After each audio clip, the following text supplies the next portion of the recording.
में उपस्थित सभी सम्माननीय नागरिक बंधुओं, इस रेल कोच फैक्ट्री को चलाने वाले सभी संचालक साथियों, विवेकानंद विचार मंच और उसको आगे बढ़ाने वाले मेरे सभी सहयोगियों, मैं आप सबका बहुत आभारी हूं कि आपने शहीद आजम भगत सिंह के बलिदान दिवस की पूर्व संध्या पर इस कार्यक्रम का आयोजन किया और मुझे आपसे कुछ संवाद करने का, विचार प्रस्तुत करने का मौका मिला। मैं सबसे पहले धन्यवाद करता हूं, आभार व्यक्त करता हूं विवेकानंद विचार मंच का, जिन्होंने ये सब आयोजन किया। आपका विशेष आभार व्यक्त करता हूं कि आपने अपने घर में से आज का कुछ समय निकाला और यहां आप सब उपस्थित हुए। और मेरे सहयोगी श्री यज्ञदत्त जी, सुरेश भाई, राकेश जी, ये सब जो पिछले कई दिनों से मेरे साथ हैं, उनका भी आभारी हूं कि उन सबके सहयोग से मैं आपके साथ, आपके सम्मुख पहुंच सका। भारत देश में 6,32,000 क्रांतिकारी हैं जो शहीद हुए। 6,32,000 क्रांतिवीर थे जिन्होंने इस देश की आजादी के लिए शहादत दी। भगत सिंह उनके सर्वोच्च शिखर पर हैं, ऐसा पूरा देश मानता है। शहीद आजम का खिताब भगत सिंह को मिला, ऐसा पूरे देश की तरफ से उनकी ये भावना है। कल 23 मार्च को पूरा भारत देश उनकी शहादत का स्मरण करेगा, उनको श्रद्धांजलि देगा। भगत सिंह जी की शहादत के बारे में आप सब बहुत कुछ जानते हैं। छोटी सी एक जानकारी जो मैं आपसे शेयर करना चाहता हूं, क्योंकि श्री ब्रजमोहन जी ने जो जानकारियां दी उसके साथ वो कॉम्प्लीमेंट्री है, उन जानकारी को और आगे बढ़ाने वाली है। अंग्रेजों की सरकार ने 24 मार्च 1931 का दिन तय किया उनको फांसी देने का, लेकिन एक दिन पहले फांसी क्यों दी,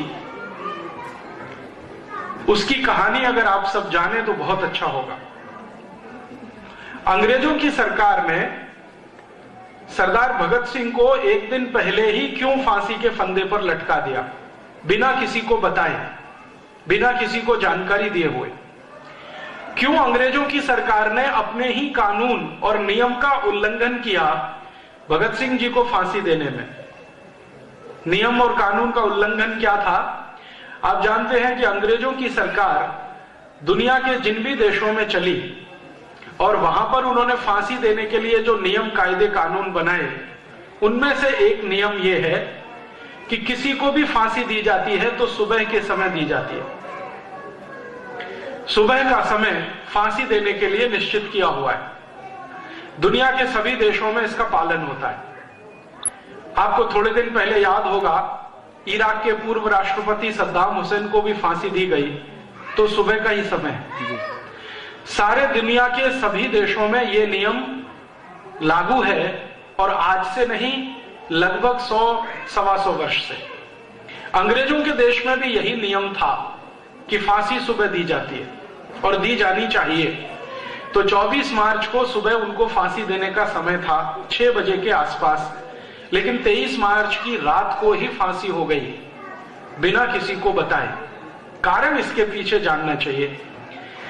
मैंने भारत देश के जो शहीद हैं, भगत सिंह, ऊधम सिंह, चंद्रशेखर, सुभाष चंद्र बोस, अशफाक उल्लाह, तात्या टोपे, झांसी की रानी लक्ष्मीबाई, नाना फडणवीस, ऐसे 6,32,000 क्रांतिवीरों के बारे में कुछ दस्तावेज इकट्ठे किए हैं। और वो दस्तावेज भारत में नहीं मिले, लंदन से मिले, हाउस ऑफ कॉमन्स की लाइब्रेरी, अंग्रेजों की संसद में से। तो भगत सिंह जी के बारे में जो दस्तावेज मिला वो ये बताता है कि अंग्रेजों की सरकार बहुत घबराई हुई थी। भगत सिंह जी को फांसी होने से अंग्रेजों की सरकार बहुत घबराई हुई थी। मेरा माताओं बहनों से निवेदन है कि ये 2 बच्चे हैं, इनको या तो अपने पास बिठा लें। भगत सिंह जी को फांसी देने से अंग्रेजों की सरकार बहुत घबराई हुई थी, वो दस्तावेज ये बताते हैं। अंग्रेजों की संसद में विशेष अधिवेशन बुलाया गया और उस पर चर्चा हुई। चर्चा दो स्तर पर थी। एक तो यह था कि क्या भगत सिंह की फांसी को माफी दी जा सकती है। अंग्रेजों की संसद के अंदर कुछ सांसद थे जो ये बात कह रहे थे। उनका कहना क्या था? उनका कहना यह था कि अगर भगत सिंह जी को फांसी हो गई तो भारत में बगावत हो जाएगी और हिंदुस्तान में एक नहीं ऐसे हजारों भगत सिंह आ जाएंगे। अंग्रेजों की सरकार को उन सबको दबाना बहुत मुश्किल हो जाएगा। हम हिंदुस्तान में राज नहीं कर पाएंगे। हो सकता है कि हमको 1-2 महीने के अंदर ही भारत छोड़ना पड़ जाए, ऐसा उनको लगता था। कारण उसका क्या था? अंग्रेजों की सरकार के लिए जासूसी करने वाली एक संस्था जो उन्होंने भारत में बनाई थी, जो आज भी चलती है, जिसको आप बोलते हैं LIU, लोकल इंटेलिजेंस यूनिट, ये अंग्रेजों की बनाई गई संस्था है। तो LIU की रिपोर्ट जा रही थी यहां से नियमित रूप से।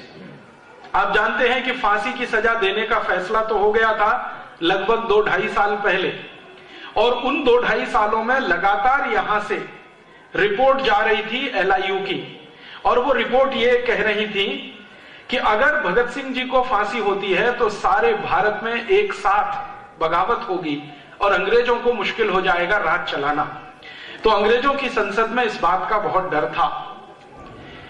उसी समय संयोग से 1930 और 31 में महात्मा गांधी लंदन गए हुए थे अंग्रेजों की सरकार से वार्ता करने के लिए। अंग्रेजों का उस समय का जो सबसे बड़ा नेता था, व्यक्ति था, लीडर था, वो इरविन था। इरविन के साथ गांधी जी की बात जब चल रही थी तो इरविन ने गांधी जी को कहा कि आप अगर चाहें तो हम भगत सिंह की सजा को माफ कर सकते हैं। गांधी जी ने कहा बिना शर्त? तो उन्होंने कहा नहीं, बिना शर्त तो नहीं, शर्त है उसकी। शर्त क्या है? तो गांधी जी के सामने इरविन ने कहा कि देखिए, हमारी एक ही शर्त है कि आप भगत सिंह जी को निवेदन करें, अपील करें कि वो एक माफीनामा लिखें। Sorry, I am very sorry, मैंने अंग्रेजों के खिलाफ बगावत की है, मुझे इसका बहुत अफसोस है, दुख है, मैं आगे ऐसा कभी नहीं करूंगा। इस तरह का एक माफीनामा लिखें और भगत सिंह जी के हस्ताक्षर उस पर हों और मेरे सामने आप उसे प्रस्तुत करें। ये इरविन कह रहा है गांधी जी से। तो मैं अपनी संसद को कहूंगा कि वो एक स्वर से भगत सिंह की सजा को माफ करे। गांधी जी ने कहा कि मैं ऐसी कोई भी शर्त मान नहीं सकता जिसके बारे में भगत सिंह जी का कंसेंट मेरे पास ना हो। तो इरविन ने कहा कि आप भगत सिंह जी का कंसेंट ले लीजिए, समय आपके पास है, 1 साल का वक्त है। तो गांधी जी ने कहा कि मैं अभी तुरंत थोड़ी 2-4 दिन की आपसे मोहलत चाहता हूं, मैं एक टेलीग्राम करूंगा, मेरे एक मित्र को टेलीग्राम करूंगा, वो लाहौर सेंट्रल जेल में भगत सिंह जी को मिलेगा और आपने जो कहा है मैं वो भगत सिंह जी तक पहुंचाने की कोशिश करूंगा। अगर बात बनती है तो हम इस पर आगे जाएंगे। गांधी जी ने एक टेलीग्राम किया। भारत देश के एक अच्छे व्यक्ति, महत्वपूर्ण व्यक्ति, उनका नाम था तेज बहादुर सप्रू। इलाहाबाद हाई कोर्ट में बहुत ऊंचे वकील माने जाते थे, कश्मीरी थे। गांधी जी का टेलीग्राम सप्रू जी के पास आया और कहा कि तुरंत जाओ लाहौर जेल में, भगत सिंह जी को मिलकर आओ और पूछो कि इरविन ऐसा कहता है कि आप एक माफीनामा लिखकर दो तो आपकी सजा फांसी की माफ की जा सकती है। सप्रू जी जब पहुंचे भगत सिंह जी को मिलने के लिए और ये जानकारी उन्होंने जब भगत सिंह जी के सामने दी तो उन्होंने कहा कि मुझे कोई भी शर्त अंग्रेजों की मंजूर नहीं है, मैं नहीं मानता कि मैंने कोई गलत काम किया है, इसलिए माफीनामा लिखने का कोई प्रश्न नहीं है। सप्रू जी ने एक दूसरे तरह से उनको समझाया कि भगत सिंह जी, अगर आपकी फांसी रुक जाएगी, आप जेल से छूट जाओगे, तो आपके जैसे कितने क्रांतिवीरों को आप ट्रेनिंग दे सकते हो, तैयार कर सकते हो, भारत की आजादी जल्दी आएगी। तो भगत सिंह जी ने उनकी बात को काटते हुए कहा कि नहीं, उल्टा होगा। अगर मैं छूट गया, मेरी फांसी की सजा माफ हो गई, मैंने ये माफीनामा लिखकर दे दिया, तो भारत में अंग्रेजों के खिलाफ बगावत का ये जो अभियान शुरू हुआ है, ये पूरा अभियान ही ठंडा पड़ जाएगा, दूसरा कोई भगत सिंह इसमें से निकलकर नहीं आएगा। सप्रू ने कहा क्यों? तो भगत सिंह ने कहा कि हिंदुस्तानियों की एक खासियत है, भारतवासियों की एक खासियत है कि वो मरने से नहीं डरते हैं, लेकिन मरने से पहले का जो दर्द होता है उसको वो सह नहीं सकते। ये बहुत गहरी बात उन्होंने कही। मरने से तो नहीं डरते हैं, 1 मिनट में मृत्यु आ जाए कोई हिंदुस्तानी को उससे फर्क नहीं पड़ता, लेकिन मृत्यु आने के पहले का जो दर्द होता है वो उनकी तकलीफ बढ़ा देता है। मैं भी ऐसा ही एक हिंदुस्तानी हूं, मैं मेरी तकलीफ बढ़ाना नहीं चाहता। मैं तय कर चुका हूं कि मुझे फांसी हो जाए, कोई फर्क नहीं पड़ता। सप्रू जी का दूसरी बार, तीसरी बार, 3 बार आना हुआ लाहौर सेंट्रल जेल में सिर्फ ये समझाने के लिए।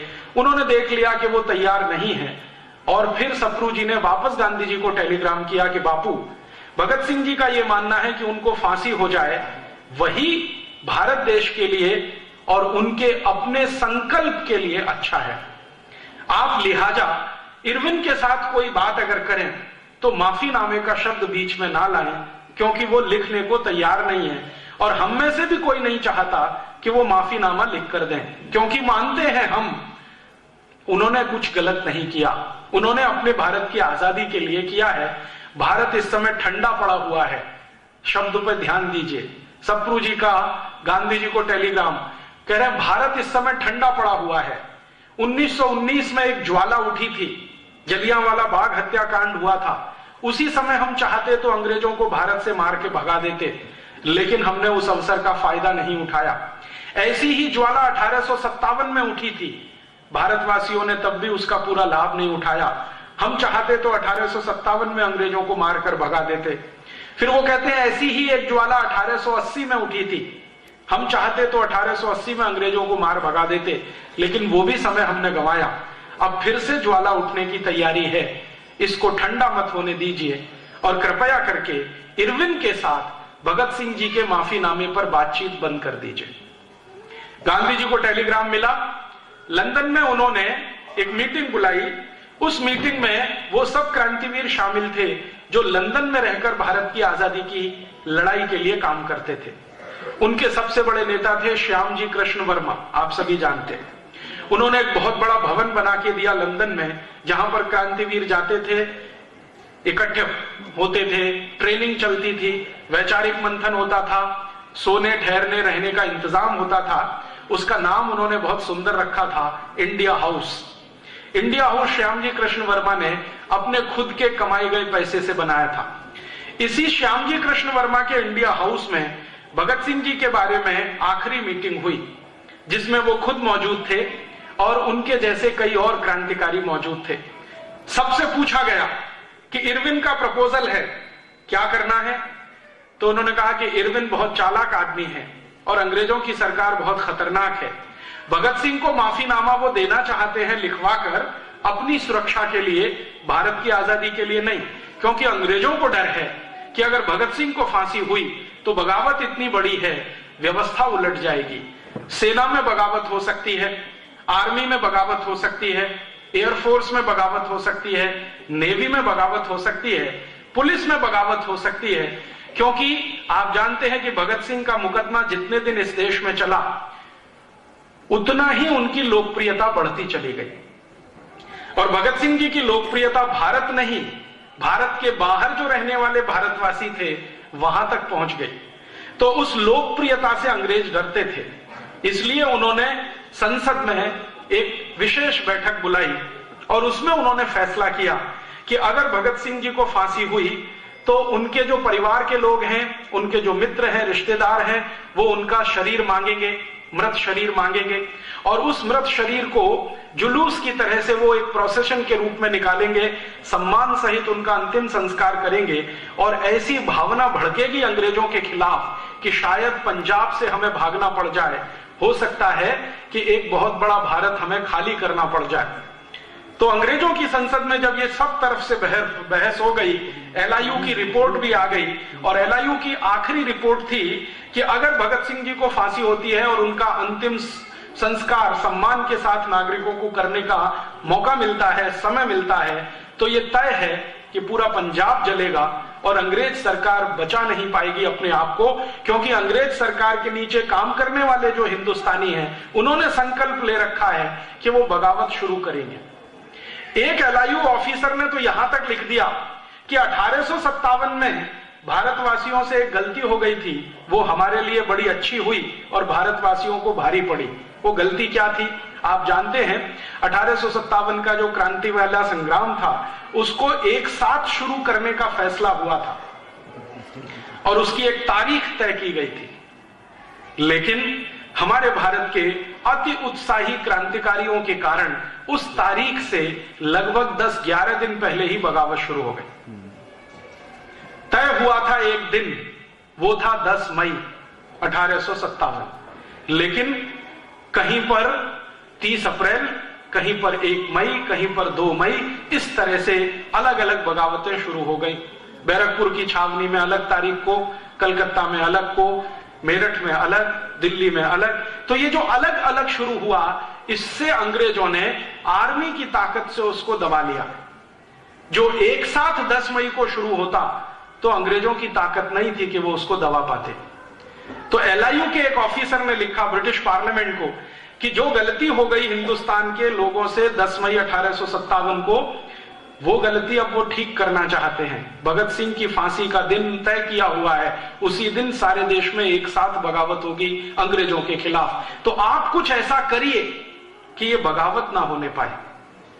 तब अंग्रेजों की पार्लियामेंट में प्रस्ताव पारित करके भारत में अंग्रेजों के अधिकारियों को बोल दिया गया कि किसी भी तरीके से पता न चले लोगों को, ऐसे करके फांसी दे दीजिए। तो यहां जेल के अधिकारियों ने लाहौर के सुपरिंटेंडेंट से कहा कि इसका एक ही विकल्प है कि हम एक दिन पहले रात में ही भगत सिंह को फांसी पर लटका दें। फिर सुपरिंटेंडेंट ने पूछा तो फिर उसने कहा कि फांसी पर लटकाने के 2-3 मिनट में मृत्यु हो जाएगी, हम उनके शव को लेके जाएंगे और जेल के बाहर कहीं भी कोई स्थान पर आग लगा के जला देंगे, रात भर में शव जल जाएगा, सुबह तक लोग जब आएंगे फांसी के समय पर, तब तक उनको राख मिलेगी। इस चालाकी और कुटिलता के साथ 23 मार्च की रात को उनको फांसी पर लटका दिया। और जैसे ही फांसी पर लटकाया तो मृत्यु होने के बाद उनके शव को एक ट्रक में रखकर जेल से बाहर निकाला और उस ट्रक को चलाने वाला जो ड्राइवर था उसको बताया नहीं गया कि इसमें क्या जा रहा है। उसको यह कहा गया कि तुमको ये ट्रक लेके जाना है, पीछे ट्रक में कुछ लोग बैठे हैं, उनसे बात नहीं करनी है, वो कुछ काम करेंगे, आपको उनके साथ कुछ सहयोग करना है, संवाद नहीं करना है। ट्रक के ड्राइवर को शक हो गया कि ऐसा क्या है कि मैं बात नहीं कर सकता। वो ट्रक का ड्राइवर अक्सर जेल के लिए सब्जियां लेके आता था, अक्सर जेल के लिए सामान लेके आता था। उसके मन में शक पैदा हो गया और उसने किसी तरह से यह जानने की कोशिश की कि आखिर मामला क्या है। जब उसने ट्रक को दौड़ाना शुरू किया, चलाना शुरू किया, तो एक जगह बहाने से उसने रोका कि कुछ इसमें टेक्निकल प्रॉब्लम हुई है, मुझे जरा ठीक करने में समय लगेगा। वो ट्रक से उतरा, घूमकर पीछे गया और उसने ये जानने की कोशिश की कि ये माजरा क्या है। तो उसको समझ में आ गया कि कोई मृत शरीर है जिसको मैं ट्रक में रख के ले जा रहा हूं। तो पीछे बैठे हुए सिपाहियों से उसने पूछा कि ये क्या है, कपड़े में लिपटा हुआ। तो उन्होंने कहा तुमको क्या लेना देना, नहीं मुझे जानकारी दे दो, तुम भी भारतवासी हो, मैं भी भारतवासी हूं, हमारी तकलीफ ये है कि पेट के लिए नौकरी करनी पड़ रही है अंग्रेजों की, तो बता दो ये क्या है। तब उनमें से एक व्यक्ति फूटा और उसने कहा कि ये भारत के सरदार भगत सिंह का शव है। तो वो ट्रक वाला परेशान हो गया, उछल गया, ये कैसे है, कल फांसी होने थी। तो उन्होंने कहा नहीं, अंग्रेज सुपरिंटेंडेंट ने रात को ही फांसी दे दी है, अब क्या करना है। तो अब हमें आदेश है सिपाही और ट्रक ड्राइवर को कि कहीं पर लकड़ियां मिल जाएं तो किसी पानी के किनारे, नदी के किनारे इसको जला देना है। फिर उस ड्राइवर के समझ में सारा खेल आ गया। उसने कहा ठीक है, मैं ऐसा कोई स्थान चुनने की कोशिश करूंगा जहां पर हम ये सब कर सके। इतनी देर में उसने योजना बना ली। लाहौर से ट्रक को भगाता हुआ वो लाया और कहां पर, हुसैनी वाला पहुंचा। हुसैनी वाला आप सब जानते हैं, अमृतसर के नजदीक है, भारत पाकिस्तान बॉर्डर पे है। हुसैनी वाला में जब वो पहुंचा तो लकड़ियां इकट्ठी करनी है, इस बहाने से आसपास के गांवों के लोगों को जाके उसने बोलना शुरू किया कि ऐसा ऐसा हुआ है। तब लोग वहां से दौड़े और लोगों को दौड़ाते दौड़ाते वो लेके आया वहां तक। तो वो अंदर बैठे हुए सिपाही छोड़कर भागे और भगत सिंह जी के शरीर को सम्मान के साथ हुसैनीवाला में अंतिम संस्कार करने का उस ट्रक ड्राइवर ने बहुत बड़ा पराक्रम किया। अंग्रेजों की सरकार ने भगत सिंह को एक दिन पहले फांसी सिर्फ इसलिए दी कि उनको डर था कि बगावत हो जाएगी और हम यहां रह नहीं पाएंगे। इस छोटी सी घटना का गंभीर विश्लेषण अगर हम करें, अंग्रेजों की पूरी सरकार अकेले सरदार भगत सिंह से इतनी घबराई हुई थी कि फांसी हो जाए तो बगावत हो सकती है। घबराहट इतनी अधिक थी अंग्रेजों में एक भगत सिंह के कारण। और संसद में जब जब भगत सिंह के बारे में चर्चा हुई तो अंग्रेज अधिकारी जिन्होंने भगत सिंह को नजदीक से देखा वो कहते थे कि वो आदमी है, मरने से नहीं डरता है। और ऐसे हिंदुस्तान में लाखों क्रांतिकारी हैं जो मरने से नहीं डरते हैं। हिंदुस्तानियों को मरने का डर दिखाकर गुलाम बनाना बहुत मुश्किल है, कोई और रास्ते हमको तलाशने पड़ेंगे। तो अंग्रेजों की संसद की यह बहस और भगत सिंह जी का अंतिम संस्कार जो ट्रक ड्राइवर के द्वारा किया गया, हुसैनीवाला आज भी भगत सिंह जी की समाधि है, आप कभी भी जाएं वहां जरूर मत्था टेक कर आएं। अंग्रेजों की सरकार ने सरदार भगत सिंह जी को फांसी दी, राजगुरु और सुखदेव को फांसी दी, खुदीराम बोस को फांसी दी, चंद्रशेखर आजाद को अपनी ही गोली से मारने पर या मरने पर मजबूर किया। आखिर अंग्रेजों की सरकार को इन क्रांतिकारियों से तकलीफें क्या थी? एक ही तकलीफ थी कि हिंदुस्तानी क्रांतिकारियों ने संकल्प ले लिया था कि इन अंग्रेजों को इस देश में हम रहने नहीं देंगे। इन्होंने भारत को लूटा है, इस देश को बर्बाद किया है, हम इसको रहने नहीं देंगे। और अंग्रेजों की सरकार में आखिरी कील ठुकी तब, ताबूत में आखिरी कील ठुकी तब जब 1905 में एक अंग्रेज पागल अधिकारी जिसका नाम था कर्जन, उसने मूर्खतापूर्ण एक फैसला किया। बंगाल भारत का एक बहुत बड़ा राज्य था, उसको दो हिस्सों में बांट दिया, हिंदू और मुसलमान के आधार पर। पहली बार इस देश में अंग्रेजों ने जाति और संप्रदाय के आधार पर बंटवारा किया। बंगाल के दो हिस्से कर दिए। बंगाल उस समय भारत का सबसे बड़ा राज्य था। आज पूरा का पूरा आसाम, बंगाल, बिहार, उड़ीसा, उसके बाद आसाम के ऊपर के सातों राज्य, ये पूरा मिलाओ तो बंगाल बनता था। इतने बड़े बंगाल का बंटवारा किया हिंदू मुसलमान के आधार पर कर्जन नाम के अधिकारी ने, और एक कानून बना दिया, डिवीजन ऑफ बंगाल एक्ट। जैसे ही ये बंगाल का बंटवारा हुआ हिंदू मुसलमान के आधार पर, पूरे देश में इसके खिलाफ आग लगी। और इस आग को सबसे तेज फैलाने वाले जो व्यक्ति थे वो थे लाला लाजपत राय।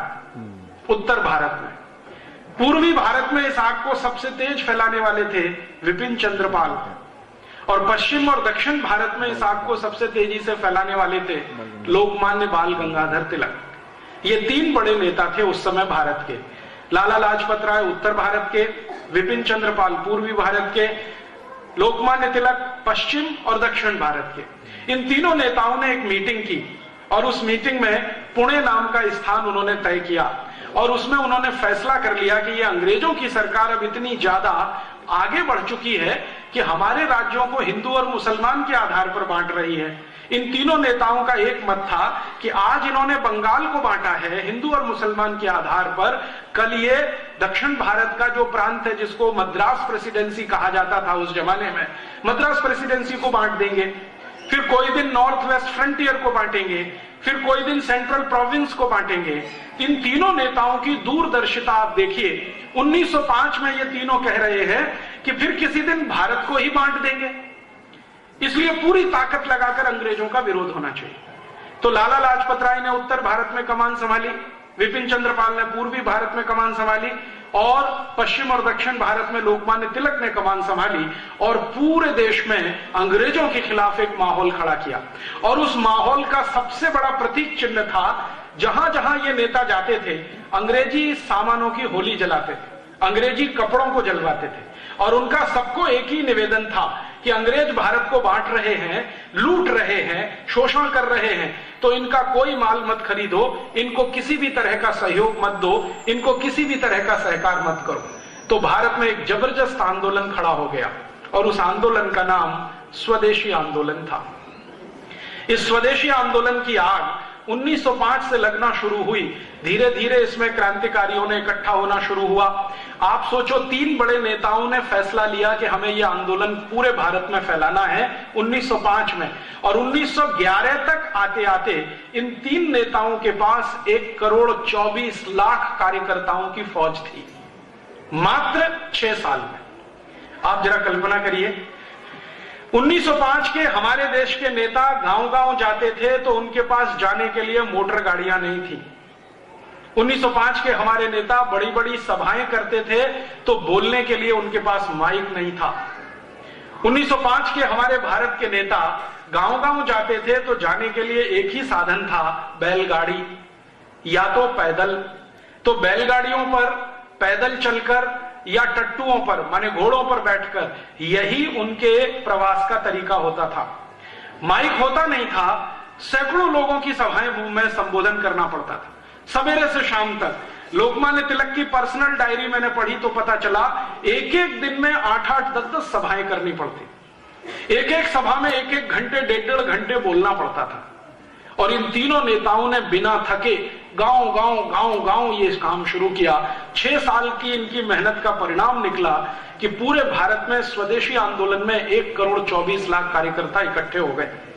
फिर इन्होंने तय किया कि अब कार्यकर्ताओं की संख्या बहुत है तो अब अंग्रेजी सरकार को झुकाया जाए और इनके सामने कोई ताकत का प्रदर्शन किया जाए।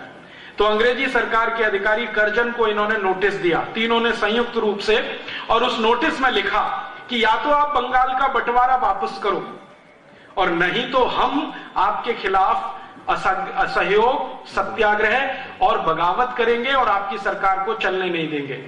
कर्जन ने अपने अधिकारियों को भेजा बात करने के लिए, तो इन तीनों नेताओं ने अधिकारियों को कहा कि हमारे पास एक सबसे बड़ी ताकत है कि 1,24,00,000 कार्यकर्ता हैं, ये आपके खिलाफ बगावत करते हुए जेल जाएंगे।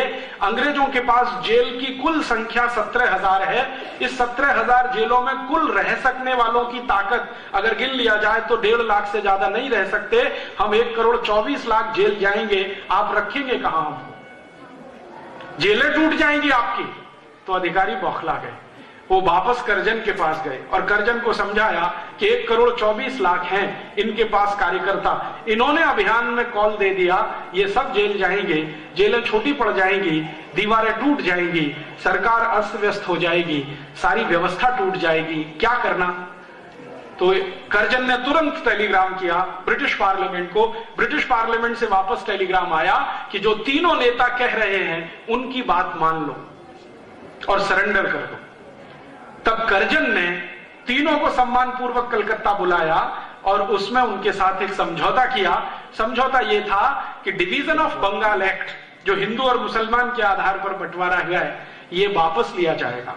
आप जानते हैं अंग्रेजों की योजना यह थी कि हिंदू और मुसलमानों को आपस से अलग कर दो, क्योंकि आजादी की लड़ाई में दोनों साथ लड़ रहे थे, इनको अलग कर दो। तो उन्होंने एक बंगाल बना दिया पूर्वी बंगाल, जिसको आज का आप बांग्लादेश कहते हैं, एक बना दिया पश्चिमी बंगाल, जिसको आज का हम भारत का पश्चिमी बंगाल कहते हैं।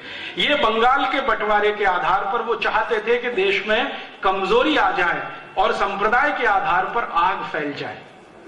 माने भारत का बंटवारा करने का बीज 1905 में कर्जन ने डाला। 1911 में कर्जन को अपना ही कदम पीछे खींचना पड़ा, कानून वापस लेना पड़ा। कानून जैसे ही वापस आया, पूरे भारत में खुशी की लहर दौड़ गई और भारतवासियों में एक आत्मविश्वास आया कि हम अंग्रेज सरकार को झुका सकते हैं और उसको सरेंडर करा सकते हैं, बनिस्बत कि हम एक रहें। तो उसी दिन से अंग्रेज सरकार रात दिन योजना बनाती रही कि कैसे भारतवासियों को तोड़ा जाए और कैसे भारतवासियों को फिर से अलग किया जाए। और उसी तोड़ने और अलग करने का नतीजा यह था कि अंग्रेजों की सरकार ने भारत के अंदर एक ऐसा आदमी खोजा जो उनके इस काम को आसान करे, और उस आदमी का नाम था मोहम्मद अली जिन्ना। मोहम्मद अली जिन्ना लंदन में पढ़ रहा था उस समय। कॉलेज उनका था हैरिस कॉलेज, वहां पर वो पढ़ाई करता था। पढ़ाई करते समय उनकी नजर पड़ी, अंग्रेजों ने तय कर लिया कि इस आदमी को हम भारत में मुस्लिम लीडर के रूप में प्रमोट करेंगे और इसकी मदद से अपनी नीतियों को भारत में लागू कराएंगे।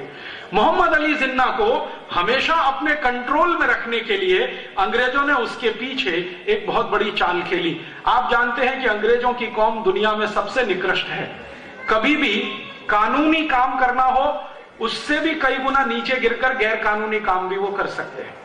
किसी राजा के साथ भारत में उन्होंने संधि की, अगले ही दिन उस संधि से पलट सकते हैं। तो जिन्ना को प्रमोट करने का तय किया और उसके पीछे अपना एक पिल्लू छोड़ दिया या एक एजेंट लगा दिया।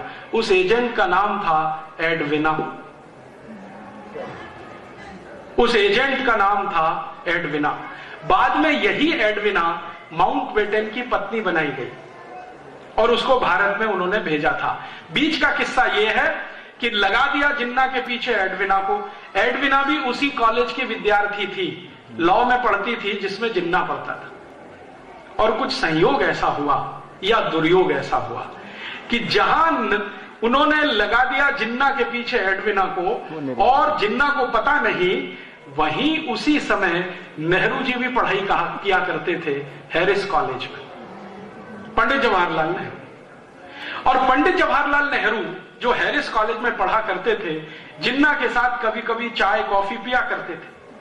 धीरे धीरे इस एडविना ने नेहरू और जिन्ना दोनों को शराब पीना सिखाया और दोनों को धीरे धीरे आगे बढ़ाया। अंग्रेजों की पॉलिसी थी कि दोनों को पैम्परिंग करते रहना है, दोनों को थपथपाते रहना है। थोड़े दिन के बाद जब इनकी पढ़ाई पूरी हुई, ये वापस आए, तो एडविना इनके साथ लग चुकी थी। शादी तो उसकी बाद में हुई है, पहले वो लग चुकी थी। एडविना को ब्रिटिश पार्लियामेंट ने एक स्पेशल ऑफिसर बना के एक बहुत बड़ी पोस्ट देकर, सीक्रेट एजेंसी के जैसे एक पोस्ट बनाकर हिंदुस्तान में लगा दिया और उसको कहा गया कि एक ही काम करना है, जिन्ना को प्रमोट करते हुए, पैम्परिंग करते हुए मुसलमानों का नेता घोषित करवाना है। जिन्ना भारत आ गया पढ़ाई पूरी करके। फिर उसके बाद अंग्रेजी अखबार जो यहां छपा करते थे हिंदुस्तान में, उन अंग्रेजी अखबारों में जिन्ना के बड़े बड़े बयान, एक छोटी सी बात कहे तो उसको बड़ा करके छापना, फोटो के साथ छापना, ये सब कहानी उन्होंने शुरू की। जिन्ना को लगा कि वो बहुत बड़ा लीडर है। वो दिल्ली में एक छोटा सा स्टेटमेंट करता था। अंग्रेजों का अखबार, जिसको आप टाइम्स ऑफ इंडिया कहते हैं, ये अंग्रेजों का अखबार हुआ करता था, इसमें फ्रंट पेज पे छपता था। जिन्ना को लगता था अरे बहुत बड़ा लीडर हो गया वो। वास्तव में उसकी बात कोई सुनता और समझता नहीं था। भारत में मुसलमानों के दो वर्ग हैं, एक वर्ग शिया है, दूसरा सुन्नी है। दोनों ही जिन्ना को नेता नहीं मानते थे। शियाओं को पूछो कि जिन्ना नेता बन गया तो शिया और सुन्नी कहते थे जी तो कन्वर्टेड है, हमारा लीडर नहीं है। फिर उनसे दूसरी बात पूछो तो वो कहते थे ये तो सुअर का मांस खाता है, हमारे यहां तो वर्जित है।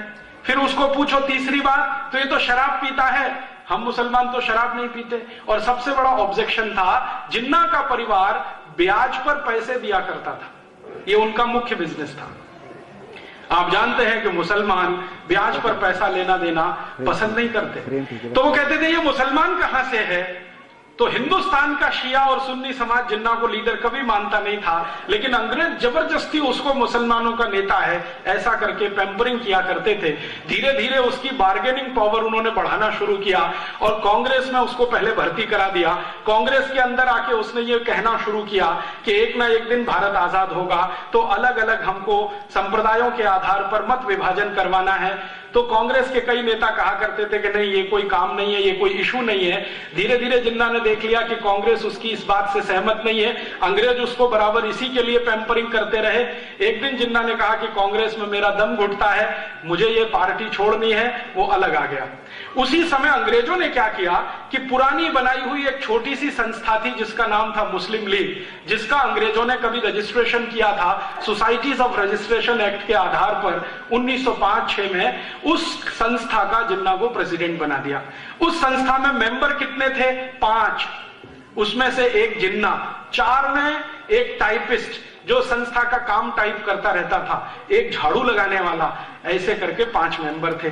छठा कोई मेंबर नहीं था। लेकिन यह संस्था का नाम ऐसा फैलाया, टाइम्स ऑफ इंडिया में पहले ही दिन जब मुस्लिम लीग का प्रेसिडेंट बना तो जिन्ना का इंटरव्यू आया। उसमें पूछा गया कि भाई आपका उद्देश्य क्या है? तो आजादी लेना। तो उसके बाद का उद्देश्य क्या है? तो भारत में मुसलमानों की सत्ता स्थापित कराना। तो वो कैसे संभव है? हिंदू तो मेजॉरिटी में है, तो जिन्ना ने कहा कि अगर संभव नहीं हुआ तो भारत का बंटवारा करना। इस तरह से वो आदमी बढ़ता गया, अंग्रेज उसको खाद पानी देते गए, उसमें बहुत सारा पैसा इन्वेस्ट करते गए। एक दिन ब्रिटिश पार्लियामेंट में बहस हुई कि हम जिन्ना पर इतना पैसा क्यों खर्च कर रहे हैं। आप जानते हैं जिन्ना का खर्चा करोड़ों रुपए का साल का ब्रिटिश पार्लियामेंट उठाती थी। तो ब्रिटिश पार्लियामेंट में एक सांसद ने सवाल उठा दिया कि जिन्ना के ऊपर इतना पैसा क्यों खर्च कर रहे हैं। तो अंग्रेजों का एमपी नहीं, प्राइम मिनिस्टर कहता है, क्लेमेंट आर एटली, एक दिन पार्लियामेंट में, और चर्चिल भी बाद में कहता है कि ये हमारा ट्रम्प कार्ड है, इसमें पैसा हम लगा रहे हैं ताकि जब चाहें तब इसको एनकैश कर सकें। और ये बात 1939 में कही विंस्टन चर्चिल ने, 1942 में कही क्लेमेंट आर एटली ने कि ये हमारा ट्रम्प कार्ड है, और सच में उन्होंने उसको ट्रम्प कार्ड की तरह से इस्तेमाल किया। 1942 का भारत छोड़ो आंदोलन जब सफल हो गया और अंग्रेजों ने देख लिया कि भारत के क्रांतिकारियों में बहुत बड़ी लहर पैदा हो गई है, भारत छोड़कर जाना ही पड़ेगा, और उससे भी ज्यादा महत्वपूर्ण बात यह थी कि सेकेंड वर्ल्ड वॉर में अंग्रेजों की इतनी पिटाई हो चुकी थी कि उनकी पूरी की पूरी कमर टूट गई थी, आर्थिक रूप से वो बहुत कमजोर हो गए थे, कारखाने उनके बहुत बुरी तरह से बंद हो गए थे, क्योंकि एक तो मंदी चल रही थी इंग्लैंड में और ऊपर से सेकेंड वर्ल्ड वॉर लड़ना पड़ा। सामने जो उनका दुश्मन था हिटलर, वो बहुत ताकतवर था, इसलिए अंग्रेजों की कमर टूटी हुई थी। तो उन्होंने कहा अब ये दो देशों को हम संभाल पाए ये संभव नहीं है, भारत को छोड़ना ही पड़ेगा अगर हम अपने को बचाना चाहते। तो उन्होंने 1942 के अंत में ही तय कर लिया था कि अब हम भारत को छोड़ देंगे। बाद में घोषणा भी कर दी 45 में कि भारत को छोड़ देंगे। जैसे ही भारत को छोड़ने की बात आई तो जिन्ना को फिर आगे कर दिया कि अब तुम डिमांड करो। जिन्ना ने कहा कि ठीक है, मुझे पाकिस्तान चाहिए, पाकिस्तान चाहिए, इससे कम पर कोई समझौता हो सकता है। कांग्रेस के नेताओं ने जिन्ना से पूछा तो उसने कहा हां हो सकता है। क्या हो सकता है? मुझे भारत का प्रधानमंत्री बना दो, इस पे समझौता हो सकता है। तो कांग्रेस के नेताओं ने पूछा कि अगर तुम प्रधानमंत्री बनो तो पाकिस्तान छोड़ दोगे? हां छोड़ दूंगा, मुझे प्रधानमंत्री बना दो, मैं पाकिस्तान की मांग छोड़ दूंगा। कांग्रेस वर्किंग कमेटी की मीटिंग हुई, उसमें यह बात रखी गई कि जिन्ना बोलता है कि उसको प्रधानमंत्री बनाना है, तो नेहरू जी ने कहा कि मैं उसको प्रधानमंत्री तो क्या अपने ऑफिस का चपरासी नहीं बना सकता। तो कांग्रेस वर्किंग कमेटी के नेताओं ने कहा कि आप उसके साथ इतनी घृणा क्यों है? आप बोलते हैं कि उसको ऑफिस का चपरासी नहीं बना सकते, वो आदमी कह रहा है कि प्रधानमंत्री बना दो तो मैं पाकिस्तान नहीं मांगूंगा। तो हमारे लिए तो यह सौदा अच्छा है कि पाकिस्तान ना बने और वो थोड़े दिन के लिए प्रधानमंत्री हो जाए। तो कांग्रेस वर्किंग कमेटी में कई नेताओं ने ऑब्जेक्शन लिया नेहरू जी के सामने। गांधी जी के पास बात पहुंची। गांधी जी के पास एक व्यक्ति आया करता था जो जिन्ना का फैमिली डॉक्टर था। उसने एक दिन आके गांधी जी को कहा कि बापू, ये आदमी ज्यादा दिन जिंदा नहीं रहेगा, मरने वाला है। कैसे? इसको पीठ में भयंकर ट्यूबरकुलोसिस हो गया है। उम्र कितनी है? गांधी जी ने पूछा। तो उसने कहा मेडिकल साइंस के जितने फैक्ट्स एंड फिगर हैं उसका हिसाब जोड़ू तो ये 8 महीने से ज्यादा जिंदा नहीं रहेगा। गांधी जी ने कांग्रेस वर्किंग कमेटी की मीटिंग बुलाई और कहा कि जिन्ना को प्राइम मिनिस्टर बना दो। तो फिर प्रश्न उठा क्यों? तो गांधी जी ने कहा बचेगा नहीं, ज्यादा दिन की उम्र नहीं है, मरेगा, कम से कम भारत तो बंटवारा नहीं होगा। और गांधी जी को इसमें इंटरेस्ट क्या था? आप जानते हैं गांधी जी ने एक स्टेटमेंट कर दिया था पब्लिकली कि पाकिस्तान बनेगा तो मेरी लाश पर बनेगा। तो गांधी जी ने कहा कि मेरी तो ये कमिटमेंट है कि मैं पाकिस्तान नहीं बनने दूं। तो कांग्रेस वर्किंग कमेटी के सामने गांधी जी समझा रहे हैं कि 8 महीने में मर जाएगा, ट्यूबरकुलोसिस हो गया है, पीठ का ट्यूबरकुलोसिस है, बन जाने दो। तो नेहरू ने कहा मैं तो तुम डिप्टी प्राइम मिनिस्टर बन जाओ। तो फिर बाकी नेता खड़े हो गए, मैं। तो गांधी जी ने कहा कोई फाइनेंस मिनिस्टर हो जाओ, कोई कुछ हो जाओ, कोई कुछ हो जाओ, प्राइम मिनिस्टर इसको हो जाने दो। तब नेहरू ने फिर कहा गांधी जी से, और वो आप सुनिए, और वो रिकॉर्ड की बात है, कोई साधारण बात नहीं है, फिर आपको समझ में आएगा कि भारत के बंटवारे का जिम्मेदार कौन है। नेहरू जी ने कहा कि बापू, अगर जिन्ना प्रधानमंत्री बनेगा तो मैं कांग्रेस को तोड़ दूंगा, और मैं कांग्रेस को तोड़कर अपना अलग गुट बनाऊंगा और अंग्रेजों के सामने सत्ता के दावे का क्लेम करूंगा। जैसे आज हमारे देश में होता है ना, चुनाव खत्म होता है, गवर्नर के पास हम जाते हैं ना क्लेम करने के लिए कि मैं कल से सरकार बनाऊंगा, तो नेहरू जी का स्टेटमेंट है, रिकॉर्डेड स्टेटमेंट है, गांधी जी के सेक्रेटरी ने रिकॉर्ड किया जिनका नाम था प्यारेलाल, वो लिखा हुआ है। तो नेहरू जी कहते हैं कि मैं कांग्रेस का एक गुट बनाऊंगा, अंग्रेजों के सामने अपना दावा पेश करूंगा, हो सकता है अंग्रेज मुझे सत्ता हस्तांतरण करें, फिर उसके बाद क्या होगा। तब गांधी जी ने कहा कि नेहरू अगर तुम्हारी ये विचारधारा है तो मुझे भगवान अभी उठाए, मैं अब 1 मिनट भी जिंदा नहीं रहना चाहता। तो मौलाना अब्दुल कलाम ने गांधी जी को पूछा कि आप इतने निराश क्यों हो गए, तो गांधी जी ने कहा कि मैंने किसी गलत आदमी के सिर पे हाथ रखा है। गलत आदमी माने पंडित जवाहरलाल नेहरू। फिर गांधी जी ने अपने सेक्रेटरी प्यारेलाल को कहा कि ये नेहरू और जिन्ना में इतनी घृणा क्यों है। प्यारेलाल ने कहा मुझे नहीं मालूम है। तो गांधी जी ने कहा पता कराओ। तो पता कौन कराएगा, तो LIU के दिल्ली के ऑफिसर को बुलाया जो गांधी जी की प्रार्थना में नियमित रूप से आता था रिपोर्टिंग करने के लिए। गांधी जी ने अपने पास बुलाया कि भाई एक रहस्य मुझे बता दो, क्या कि ये जिन्ना और नेहरू एक दूसरे को पसंद नहीं करते, फूटी आंख देख नहीं सकते, चक्कर क्या है। तो LIU के ऑफिसर ने कहा 15 दिन का समय दे दो, मैं आपको बता दूंगा। 15 दिन के बाद वो आया और उसने कहा कि बापू ऑफिशियल रिपोर्ट दूं कि अनऑफिशियल। तो गांधी जी ने कहा दोनों दो।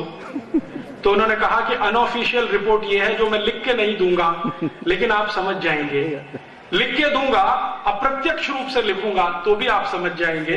बात सीधी सी ये है कि ये जिन्ना और नेहरू एक दूसरे को पसंद इसलिए नहीं करते हैं कि इनके बीच में एडविना है।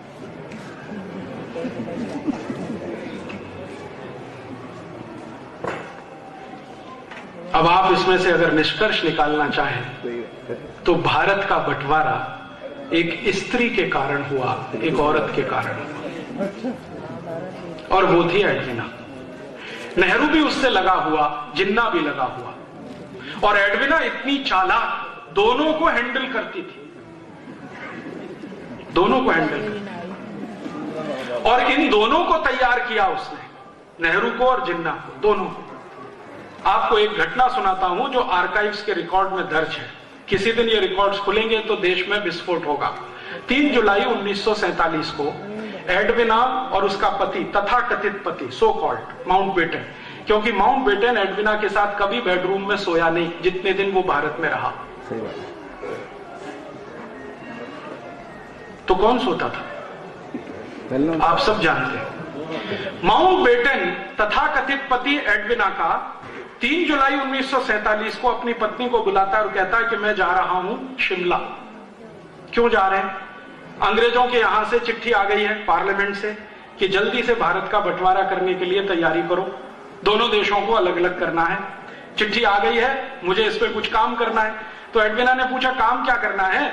तो उनका मैं जा रहा हूं शिमला, तुम दोनों को लेके मेरे पीछे आओ। दोनों माने नेहरू और जिन्ना, इसको लेके आओ। तो एक ही दिन लाना है? नहीं नहीं, अलग अलग दिन लाना है। तो पहले पहुंच गया माउंटबेटन, पीछे से एक दिन लेके गई वो नेहरू को। नेहरू को शाम को ही इशारे इशारे में कहा गया कि आपको बंटवारे के पेपर्स पर हस्ताक्षर करने हैं। नेहरू ने कहा कि मैं नहीं कर सकता। क्यों नहीं कर सकते? तो कांग्रेस वर्किंग कमेटी में मुझे पूछना पड़ेगा। तो कांग्रेस वर्किंग कमेटी में बाद में कहना, पहले हस्ताक्षर कर दो। तो नेहरू ने कहा नहीं।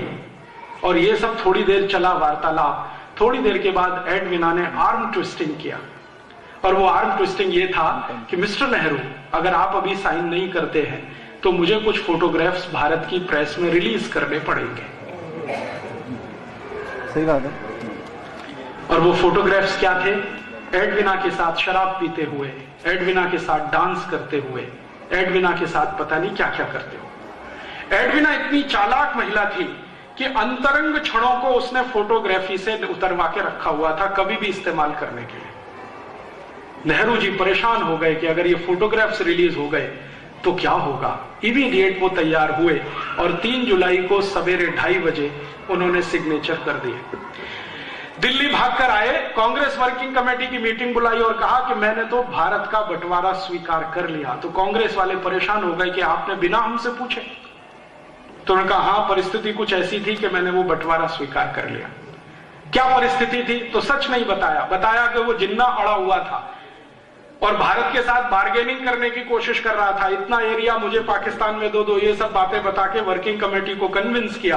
तो वर्किंग कमेटी ने कहा कि गांधी जी को बताया, तो उन्होंने कहा गांधी जी को बताने की जरूरत नहीं है।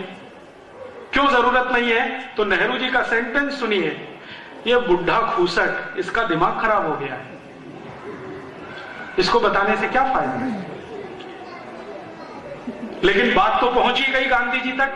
गांधी जी ने फिर वर्किंग कमेटी की मीटिंग बुलाई और इस वर्किंग कमेटी की मीटिंग में आखिरी बार उन्होंने कहा कि देखो, नेहरू ने हस्ताक्षर तो कर दिए हैं, लेकिन मैं भारत के नागरिकों की तरफ से इसको मान्यता अगर ना दूं तो अंग्रेजों की सरकार परेशान हो जाएगी, लेकिन तुम सब तय कर लो कि नेहरू को रखना है या बाहर करना है। तो वर्किंग कमेटी में फूट पड़ गई, कुछ लोगों ने समर्थन कर दिया, कुछ लोगों ने विरोध कर दिया।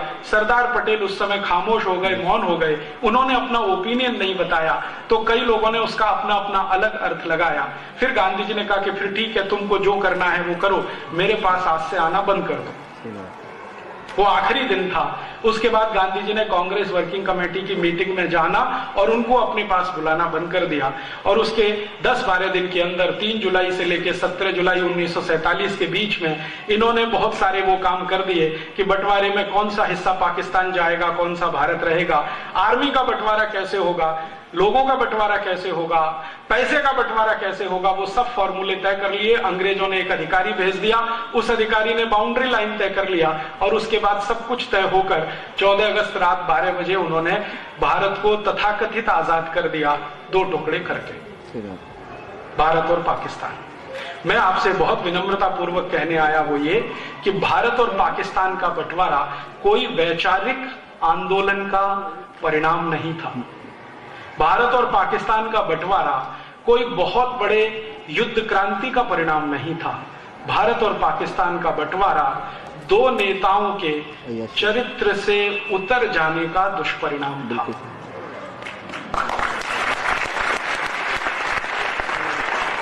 हमारे यहां यह कहा जाता है कि सामान्य आदमी दुष्चरित्र हो जाए तो उसका स्वयं का पतन होता है, लेकिन भारत के प्रधानमंत्री पद के दावेदार व्यक्ति के चरित्र का पतन हो जाए तो राष्ट्र का ही विनाश होता है। ये कहानी है हिंदुस्तान के बंटवारे की। आप बोलेंगे जी क्यों सुनाई? इसलिए सुनाई कि एक तरफ सरदार भगत सिंह जैसे 6,32,000 क्रांतिकारी जो भारत को आजाद होकर एक नया राष्ट्र बनाने का सपना देख रहे थे, और एक तरफ जिन्ना और नेहरू जैसे लोग जो अपने चरित्र में नीचे गिरकर देश की सत्ता का सौदा कर रहे थे। आप बोलेंगे जी हमें तो पहली बार ये सब सुनने को मिला है। ये पहली बार आपको सुनने को इसलिए मिला है कि कोई इसको कहने की हिम्मत नहीं करता है। इस देश में बहुत सारे इतिहासकार हैं जो नेहरू जी के बारे में सब जानते हैं, लेकिन पब्लिक में जाकर बोलना ताकत नहीं है। नेहरू जी एक दिन में 60 सिगरेट पीते थे, चेन स्मोकर थे।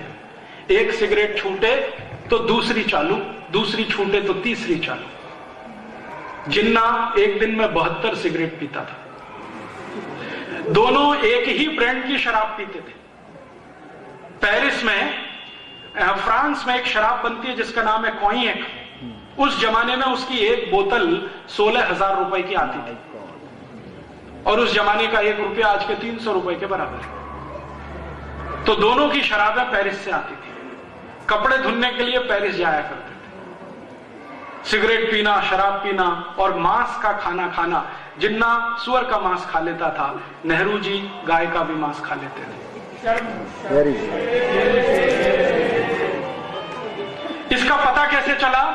जैसे ही देश के बंटवारे हुए तो बंटवारे के तुरंत बाद कांग्रेस के कुछ नेताओं ने नेहरू जी के सामने एक प्रस्ताव लाया कि नेहरू जी, आपने लाहौर में एक भाषण दिया था और बोला था कि मैं कभी भारत का प्रधानमंत्री बन गया या मेरे हाथ में देश की बागडोर आई तो गाय की हत्या बंद करने वाला कानून 1 मिनट में बनाऊंगा। अब देश के आप प्रधानमंत्री बन गए हैं, गो हत्या बंद करने का कानून तो बना दो। तो नेहरू जी का बहुत मुस्कुराते हुए उत्तर था कि वो पहले की बात थी, अभी की थोड़ी है। तो उसने पूछा क्यों? क्या तकलीफ है आपको? गोरक्षा का कानून बन जाना चाहिए इस देश में, क्या तकलीफ है आपको? तो नेहरू जी ने कहा मेरे लंच का क्या होगा?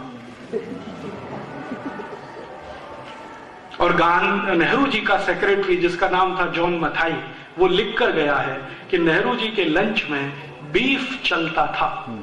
बीफ का मतलब होता है गाय का मांस। वो खुद गाय का मांस खाते थे और अपने को कश्मीरी पंडित कहा करते थे।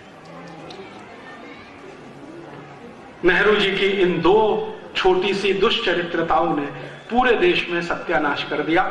क्या सत्यानाश हुआ? अंग्रेजों को पता था कि ये आदमी ऐसा है जिसको हम चाहें तो घुमा सकते हैं। क्यों? जिसको चरित्र में कमजोरी आ जाती है, जो लंगोट से पक्का नहीं होता है, उसको चाहे वो घुमा सकता है। ये दुनिया में सबसे बड़ा उसूल है सार्वजनिक सामाजिक काम करने वालों के लिए। जो लंगोट का पक्का नहीं होता है, उसको चाहे वो घुमा सकता है। तो अंग्रेजों को पता चल गया कि ये तो बहुत कच्चा आदमी है, तो उन्होंने उस कच्चे आदमी के कच्चेपन का भरपूर फायदा उठाया और संसद में बार बार भाषण हुआ। एटली बोलता है, चर्चिल बोलता है कि चिंता मत करो, नेहरू के हाथ में सत्ता है, हम जो चाहेंगे वही होगा। तो आप चाहेंगे तो क्या होगा? तो चर्चिल ने कहा कि चिंता मत करो, भारत से हम लौटने के बाद भी भारत में वही होगा जो हम चाहेंगे। तो एटली पूछ रहा है कि विस्तार से जरा बताओ। तो चर्चिल कहता है कि देखो, हम भारत को छोड़ देंगे लेकिन हमारी भाषा भारत में रहेगी, हम भारत को छोड़ देंगे लेकिन हमारे कानून भारत में रहेंगे, हम भारत को छोड़ देंगे हमारी संस्कृति भारत में रहेगी, हम भारत को छोड़ देंगे हमारी शिक्षा व्यवस्था भारत में रहेगी, हम भारत को छोड़ देंगे हमारी संस्थाएं भारत में रहेंगी, हम भारत को छोड़ देंगे हमारा धर्म भारत में रहेगा। और ऐसा बोलते बोलते कह गया कि बस इतना ही होगा कि अभी हम गोरे अंग्रेज भारत में राज कर रहे थे, कल से काले अंग्रेज करेंगे, चिंता करने की जरूरत नहीं। और आप जानते हैं, आजादी मिलने के बाद नेहरू जी का जो पहला भाषण हुआ भारत की संसद में, वो संसद के अंदर रिकॉर्डेड है, 3.5 घंटे का स्पीच है, जिसमें नेहरू जी कह रहे हैं कि भारत की आजादी के बाद हमें भारत चलाना है तो इन्हीं अंग्रेजों की मदद लेनी पड़ेगी जिन्होंने अब तक भारत चलाया है। इसलिए मैं संसद में ये अनाउंस करता हूं कि अंग्रेजों की बनाई गई प्रशासनिक व्यवस्था जैसी की तैसी ही चलेगी। माने ICS officer, IPS officer, IRS officer, सारे के सारे ऑफिसर्स वैसे ही रहेंगे। अंग्रेजों की बनाई गई पुलिस वैसी की वैसी ही रहेगी। और उसी दिन से तय हो गया कि भारत की आजादी शून्य है, क्योंकि जिस बात के लिए भगत सिंह आजादी चाहते थे वो तो हुआ नहीं। भगत सिंह का सपना क्या था? 28 सितंबर 2007 को भारत की सरकार भगत सिंह के डायरी के बहुत सारे पन्ने पब्लिश करने जा रही है, जो आपको पढ़ने को मिलेंगे, जो अब तक छुपा के रखे गए, जानबूझकर छुपा कर रखे गए। कुछ ऐसे पन्ने हैं भगत सिंह की डायरी के जो देश के सामने आने चाहिए थे 50 साल पहले, लेकिन नहीं लाए गए। क्यों? क्योंकि उन पन्नों में भगत सिंह ने भविष्य का भारत कैसा होना चाहिए उसका खाका लिखा है। भगत सिंह लिखते हैं कि आजादी के बाद भारत में अंग्रेजों के कानून नहीं चलेंगे, अंग्रेजी पुलिस व्यवस्था नहीं चलेगी, अंग्रेजी न्याय व्यवस्था नहीं चलेगी। लेकिन भारत के प्रथम प्रधानमंत्री कह रहे हैं संसद में कि आजादी के बाद हमें अंग्रेजी पुलिस भी चाहिए, कानून भी चाहिए, अधिकारी भी चाहिए। तो अंग्रेजों का बनाया हुआ कानून जिसका नाम है Indian civil services act, Nehru ji ने नहीं बदला। Indian police act Nehru ji ने नहीं बदला। Indian education act Nehru ji ने नहीं बदला। Land acquisition act Nehru ji ने नहीं बदला। और 34,735 कानून नहीं बदले जो बदलने चाहिए थे पहले ही दिन 15 अगस्त 1947 को। वो सब के सब कानून हमारे ऊपर लदे हुए हैं और आज भी हम उन कानूनों के नीचे गुलाम हैं। अंग्रेजों की पुलिस को इंडियन पुलिस एक्ट के आधार पर यह अधिकार था कि वो जब चाहे किसी हिंदुस्तानी को मारपीट कर सकते हैं, जब चाहे किसी हिंदुस्तानी के घर में घुस सकते हैं, न्यूसेंस खड़ा कर सकते हैं, उसके घर के सामान को तितर बितर कर सकते हैं। ये अधिकार हर पुलिस ऑफिसर को था। आजादी मिलने के 60 साल बाद भी ये अधिकार पुलिस ऑफिसर को है। वो जब चाहे आपकी पिटाई कर सकता है, जब चाहे उठाकर आपको लॉकअप पे बंद कर सकता है, जब चाहे उठाकर आपकी संपत्ति लेके जा सकता है और आप उस पुलिस ऑफिसर का कुछ बिगाड़ नहीं सकते। अगर वो आपको एनकाउंटर में मार दे तो आप उसका कुछ नहीं कर सकते।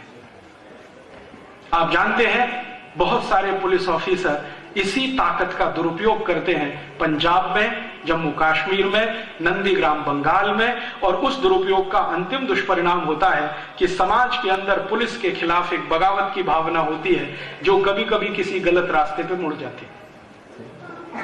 ये कानून बदला नहीं, इंडियन एजुकेशन बदला नहीं, अंग्रेजी को भगाया नहीं, जब अंग्रेज भागे तो अंग्रेजी जानी चाहिए, वो भगाया नहीं, सब कुछ रख लिया, बस अंग्रेज चले जाएं, बाकी सब भारत में रह जाए, ये आजादी का तथ्य निकला। भगत सिंह का सपना था कि अंग्रेज के साथ अंग्रेजियत जाए इस देश में से, अंग्रेजों के साथ अंग्रेजियत जाए, ये भगत सिंह का सपना था। लेकिन आजादी के बाद भारत के प्रधानमंत्री पहले पंडित नेहरू ने अंग्रेजों को विदा किया, अंग्रेजियत को संभाल के रख लिया। दुष्परिणाम क्या हुआ उसका? अंग्रेज जब भारत छोड़कर गए तो भारत में गाय का कत्ल करने के लिए 350 कत्ल खाने होते थे। अब अंग्रेजों के जाने के 60 साल के बाद इस देश में 36,000 कत्ल खाने हो गए गाय का कत्ल करने वाले। जब अंग्रेज हिंदुस्तान छोड़कर गए थे तो एक साल में 30,000 गाय कटती थी। अब अंग्रेजों के 60 साल के बाद इस देश में एक दिन में 30,000 गाय कट जाती है। ये हमने विकास किया।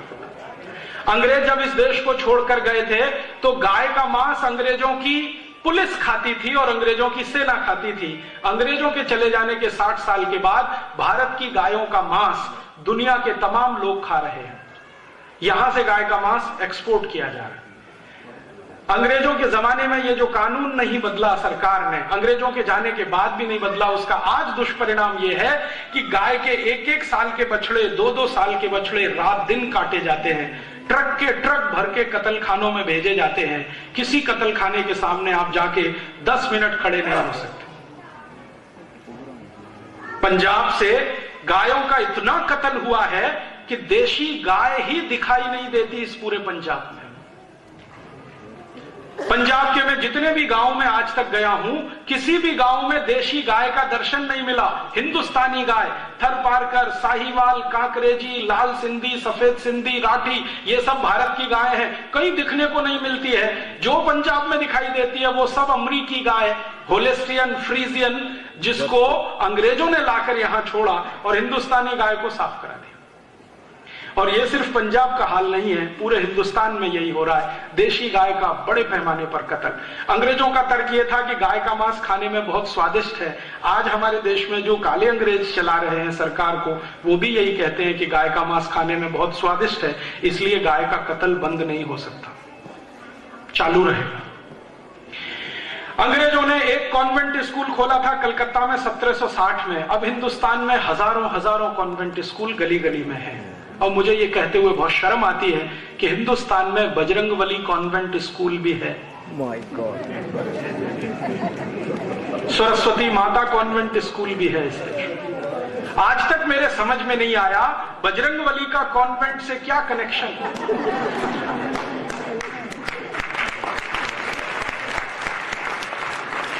और जो कॉन्वेंट चलाने वाले हैं उनको मैं रोज पूछता हूं कि भैया ये बजरंगबली कौन से कॉन्वेंट में पढ़ने गए थे जो तुमने बजरंगबली कॉन्वेंट स्कूल चला दिया? तो कहते हैं राजीव भाई, कुछ भारत का कुछ अंग्रेजों का ये खिचड़ी है, मिक्सचर है। बजरंगबली भारत के, कॉन्वेंट अंग्रेजों का, वो चला रहे। सोचते नहीं, समझते नहीं, विचार करते नहीं कि ये कॉन्वेंट स्कूल हमारे लिए जरूरी है।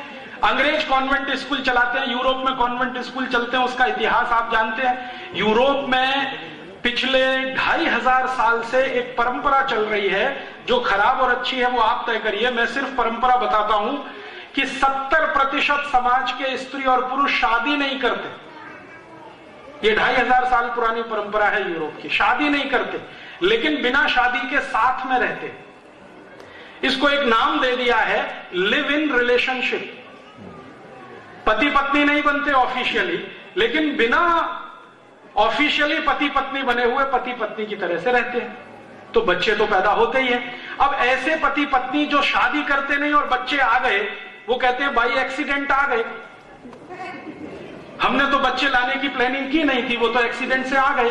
तो ऐसे बच्चों को सरकार पालती है, क्योंकि पति पत्नी नहीं पाल सकते। और उन बच्चों को पालने के लिए चर्च को फंड दिया जाता है। चर्च उस पैसे से कॉन्वेंट स्कूल चलाता है। कॉन्वेंट का अंग्रेजी में मतलब होता है लावारिस बच्चों का स्कूल। आप चाहें तो ऑक्सफोर्ड डिक्शनरी खोलिए, वेबस्टर डिक्शनरी खोलिए और CONVENT का मतलब देख लीजिए। CONVENT का मतलब है लावारिस बच्चों का स्कूल, जिनके बाप का पता नहीं, जिनकी अम्मा का पता नहीं, ऐसे बच्चों का स्कूल।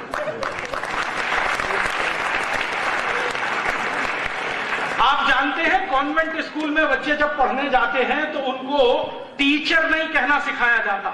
वो कहते हैं ये फादर है, ये मदर है, ये ब्रदर है, ये सिस्टर है। टीचर नहीं है, फादर है, मदर है, ब्रदर है, सिस्टर है। क्यों? असली नहीं है,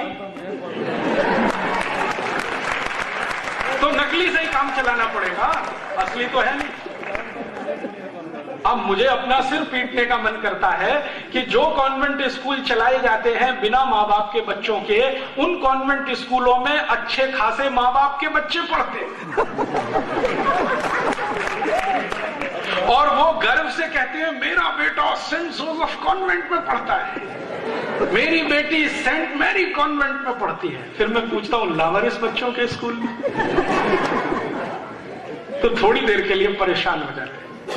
फिर जब मैं उनको डिक्शनरी खोल खोल के दिखाता हूं, पढ़ पढ़ के सुनाता हूं, तो कहते राजीव भाई क्या करें, अच्छी शिक्षा देनी है तो मजबूरी का कुछ समझौता करना है। मैं उनसे कहता हूं कि आप क्या समझौता कर रहे हैं, जरा सोचो तो सही। हमारे भारत की परंपरा है कि किसी भी बेटे या बेटी की दो माताएं हो सकती हैं, बाप दो नहीं होते। आप जानते हैं भारत की परंपरा, भगवान कृष्ण की दो माताएं, एक ने जन्म दिया, एक ने पाला।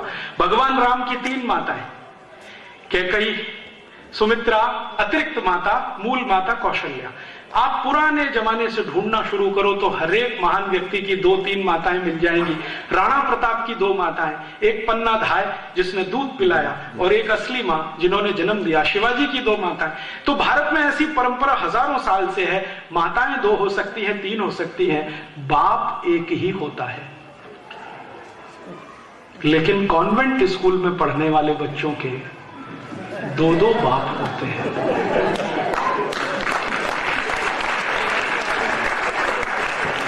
एक तो घर में है असली और दूसरे स्कूल में नकली, फादर, मदर, ब्रदर, सिस्टर।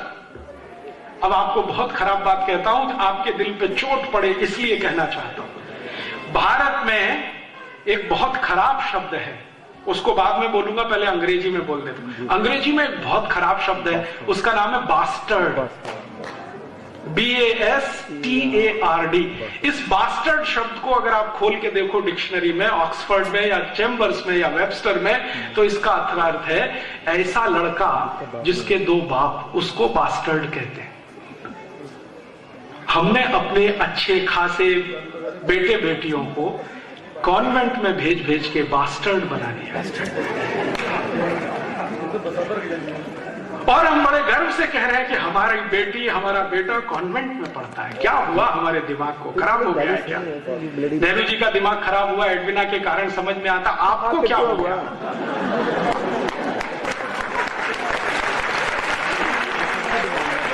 आप ये क्यों फंसे हैं चक्कर में?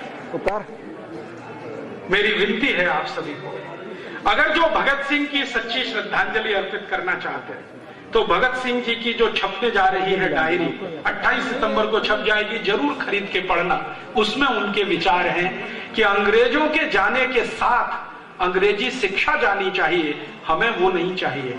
इस अंग्रेजी शिक्षा को हमने पकड़ के रख लिया, अपने हृदय से चिपका लिया। अंग्रेज चले गए, कॉन्वेंट छूट गए, और मुझे दुख है यह कहते हुए कि कॉन्वेंट स्कूलों में चल रहा सारा का सारा खेल हम हिंदू, सनातनी और अपने को भारतीय मानने वाले लोगों के डोनेशन से होता है। आप में से कई लोगों को यह गलतफहमी होगी कि शायद कॉन्वेंट स्कूल विदेशों से आए हुए फंड से चलते हैं। मुझे भी पहले यह गलतफहमी थी। मैंने एक बार संसद में मेरे एक मित्र को सवाल दिया लिखकर कि जरा सरकार को पूछो कि कॉन्वेंट स्कूल का एक साल का कुल खर्चा पूरे भारत का जो है उसका वो क्या है, क्लासिफिकेशन क्या है, कितना भारत से आता है, कितना विदेशों से आता है, तो पता चला कि कॉन्वेंट स्कूलों में हर साल 18,000 करोड़ रुपए खर्च होता है, उसमें से बाहर से मात्र 10% आता है, बाकी सारा पैसा भारत का समाज उनको देता है। कैसे देते हैं? हम कॉन्वेंट स्कूल में अपने बच्चों के एडमिशन कराने जाते हैं तो डोनेशन लगता है। तो इंग्लैंड में इसको बोलने की जरूरत है, क्योंकि वहां साल में 8 महीने सूरज ही नहीं निकलता।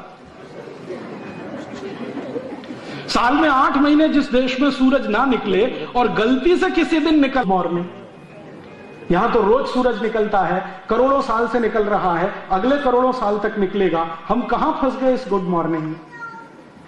और उससे भी आगे की मूर्खता, गुड नाइट।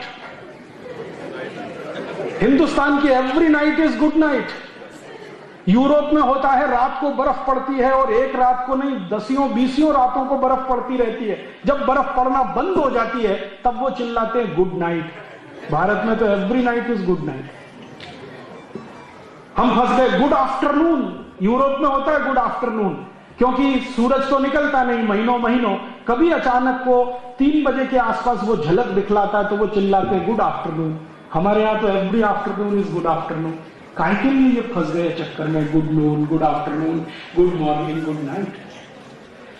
कॉन्वेंट में पढ़ा के अपने बच्चों को हमने आधा अंग्रेज बना दिया। कैसे? बच्चे जो कॉन्वेंट में पढ़ते हैं उनके पिताजी का नाम है रामदयाल, माताजी का नाम है गायत्री देवी, बेटे का नाम हो गया टिंकू।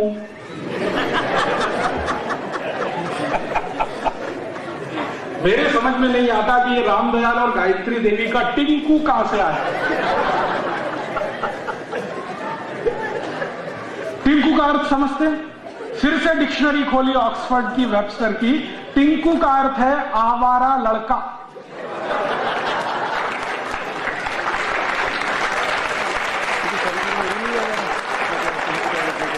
और आवारा का अर्थ आप समझते हैं, जो बाप की ना सुने, मां की ना सुने, घर में ही ना रहे, वो आवारा लड़का।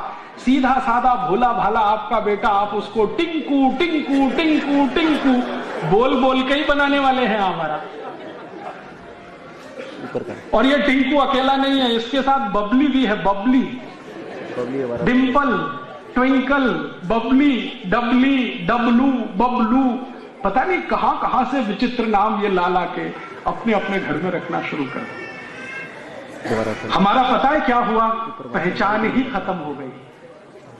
रामदयाल की पहचान है, गायत्री देवी की पहचान है, टिंकू की क्या पहचान है जरा बताइए।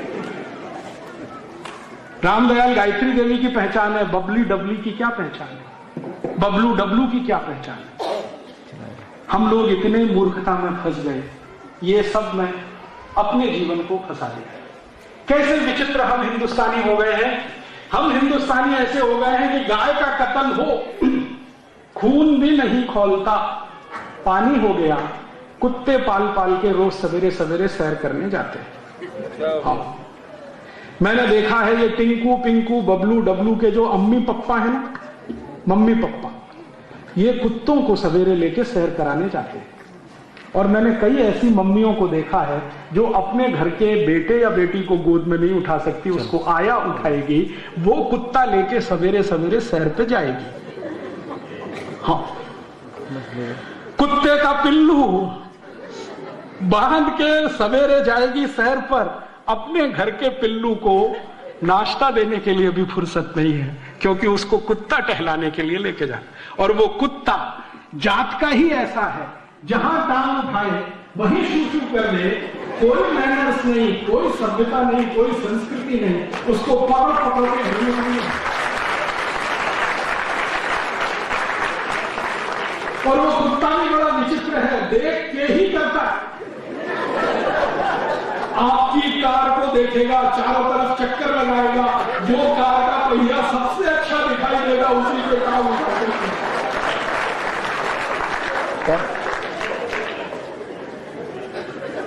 और उस कुत्ते को घर में बांध के बाहर एक बोर्ड टांग देते हैं, बिवेयर ऑफ डॉग। ये है हमारा कचरा हो गया, पहचान खत्म हो गई।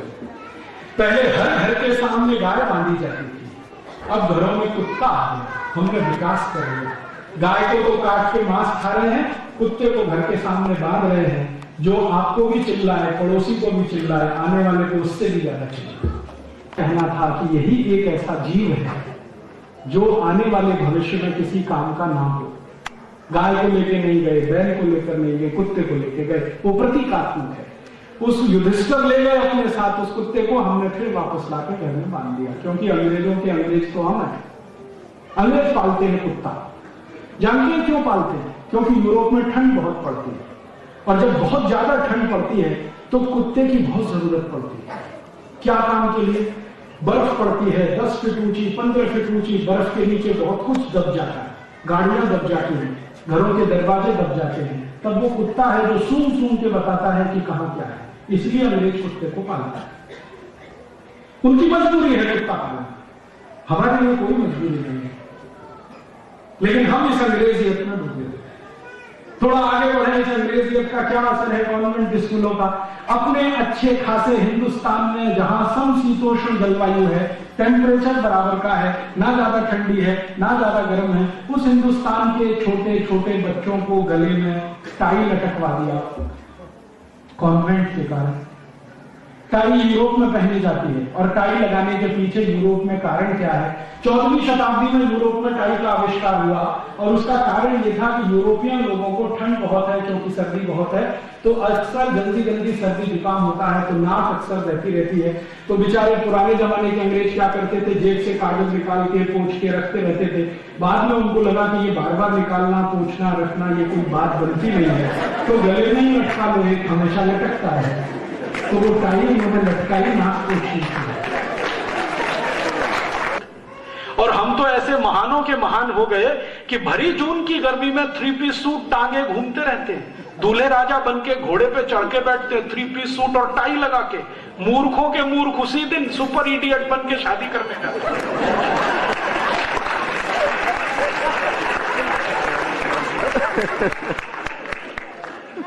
किसी को मैं पूछता हूं, भैया ये शादी का दिन है, इडियट क्यों बन रहे हो? ये 3 पीस सूट और टाई लगा के जून की भयंकर गर्मी में 45 डिग्री टेम्परेचर में जब पसीना पसीना शरीर हो रहा है, टाई सूट लगा के घोड़े पे चढ़ के बैठे हो, घोड़े पे बैठने की ये ड्रेस नहीं है। तो कहते राजी भाई आज तो छोड़ दीजिए। क्यों? आज शादी है तो शादी के दिन सुपर इडियट होना है क्या? जोकर बनना है क्या? और मैं कभी कभी उनसे कहता हूं कि भैया अगर तुम 3 पीस सूट और टाई लगाते हो तो शादी के समय अपनी पत्नी को मैक्सी पहनाओ या मिडी में लेके आओ। मिडी समझते? हाफ स्कर्ट यहां तक, घुटने के ऊपर तक की स्कर्ट को वहां मिडी कहते हैं। तो मैं कहता हूं मिडी में लाओ अपनी पत्नी को, मैक्सी में लाओ, क्योंकि आप से गृहस्थी।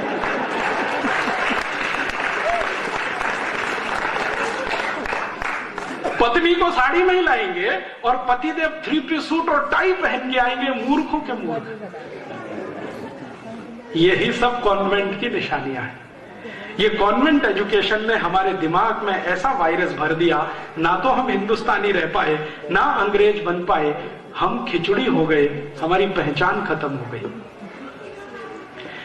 मैं दुनिया में बहुत घूमता हूं और दुनिया के देशों में जब मैं जाता हूं तो मुझे बड़ा गर्व होता है कि जो देश में मैं गया वहां के लोगों का पहनावा देख के मुझे तुरंत पता चलता है कि यह आदमी कहां का है। गल्फ के किसी भी देश में चले जाइए, सऊदी अरब के आदमी को आप कपड़े से पहचान लेंगे, संयुक्त अरब अमीरात वाले को कपड़े से पहचान लेंगे, बहरीन वाले को पहचान लेंगे, कुवैत वाले को पहचान लेंगे, ओमान वाले को पहचान लेंगे। और कई बार तो ऐसा होता है कि पूरे कपड़े देखने की जरूरत नहीं, सिर पर जो स्कार्फ बांधा हुआ है ना, उससे मैं देश बता सकता हूं ये आदमी किस देश का है। ये हिंदुस्तानी विचित्र बंदा है, कहीं भी घूमे यूरोप और अमेरिका में पहचान ही नहीं सकते कि किस देश का है, सरदारों को छोड़कर। हाँ, क्योंकि वो अकेले बचे हुए हैं जिन्होंने अपनी पगड़ी नहीं छोड़ी है, जिन्होंने अपने केश नहीं छोड़े हैं, जिन्होंने अपना कड़ा नहीं छोड़ा है, जिन्होंने अपनी कटार नहीं छोड़ी है। मैं दुनिया में जहां भी जाता हूं सिखों को तुरंत पहचान लेता हूं कि ये पक्का हिंदुस्तानी है। बाकी किसी हिंदू को पहचानना बहुत मुश्किल होता है, क्योंकि 3 पीस सूट और टाई लगा के वो अंग्रेजों का बाप नजर आता है। जो कोई हमारे पोशाक से हमें नहीं पहचान सके तो ऐसी इज्जत और ऐसे सम्मान का क्या करें। हमारी भाषा बदल गई, हम अब अंग्रेजी में बात करते हैं, पढ़े लिखे लोग ज्यादा अंग्रेजी में बात करते हैं, विचित्र विचित्र शब्द बोलते रहते हैं, कहते हो Rajiv Dixit she is my missus. मैं पूछता हूं really she is your missus? क्योंकि मिसेस का मतलब नहीं मालूम। मिसेस का मतलब होता है धर्म पत्नी को छोड़कर कोई भी महिला। जी जी, एग्रीड सर, एग्रीड। मैं आपको सच बता रहा हूं, जोक नहीं है ये। अंग्रेजों की डिक्शनरी में मिसेस का अर्थ होता है धर्म पत्नी को छोड़कर कोई भी ऐसी महिला जिसके साथ आप चाहें तो एक रात गुजारें, 2 रात गुजारें, माने वैश्या और कॉरल गर्ल, वो मिसेस होती है। हम हमारी अच्छी खासी धर्म पत्नी को मिसेस बनाने पे तुले हुए हैं। Oh Rajiv Dixit she is my missus. तो मैं पूछता हूं really she is your missus? Oh my god. और इसका उल्टा है मिस्टर। मिस्टर माने पति को छोड़कर कोई भी पुरुष जिसको आप इस्तेमाल करने के लिए लाए, पैसा देके सवेरे विदा करेंगे, वो मिस्टर। हम अपने धर्म पति को मिस्टर बनाते हैं, धर्म पत्नी को मिसेस बनाते हैं, बिना सोचे समझे अंग्रेजों की नकल करके अपने को अंग्रेजों से बड़ा सिद्ध करने की कोशिश करते हैं।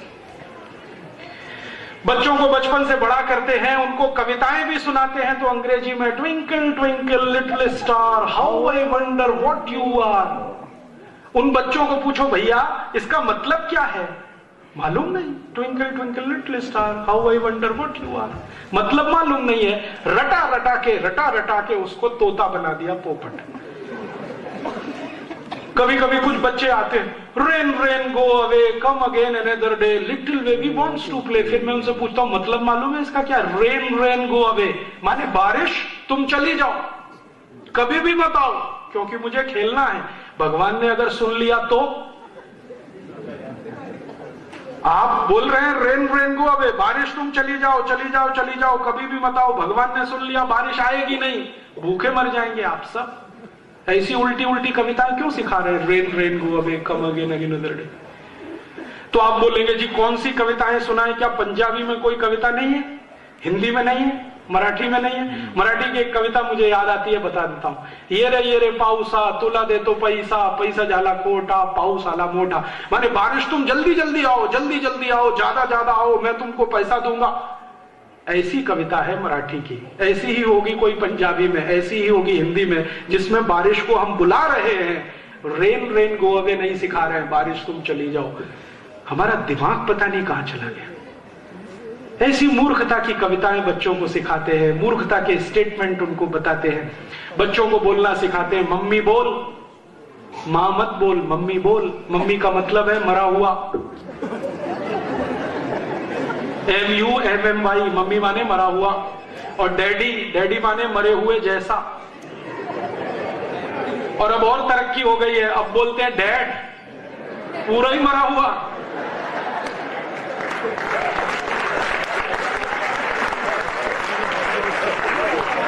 कितना सुंदर शब्द है मां, कितना सुंदर शब्द है पिता। तो माँ पिता, माताजी, पिताजी सब छोड़कर मम्मी डैडी, मॉम डैड, मम्मा, पता नहीं कहां कहां। मम्मा बोलने में गर्व है, अम्मा बोलने में शर्म है। अक्सर मैंने घरों में देखा बच्चों को मम्मा बोलेंगे, कहो अम्मा बोलो, शर्म आती है। मम्मा का ही कोई मतलब नहीं है, ना अंग्रेजी में है, ना फ्रेंच में है, ना जर्मन में है, ना इटालियन में है। दुनिया की किसी भाषा में मम्मा शब्द ही नहीं है। और हमारे घरों के बच्चे मम्मा मम्मा मम्मा मम्मा, और मम्मा भी जवाब देती रहती है, हाँ ठीक है बेटा बोल।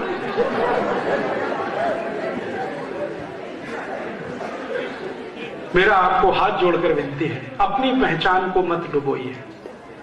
दुनिया में जिनकी पहचान खत्म हो जाती है उनका सब कुछ खत्म हो जाता है। दुनिया में हर देश अपनी पहचान के लिए लड़ता है, चाहे वो छोटा सा इराक हो या ईरान हो या सऊदी अरब हो या फ्रांस हो या जर्मनी हो या स्वीडन हो या स्विट्जरलैंड हो या डेनमार्क हो।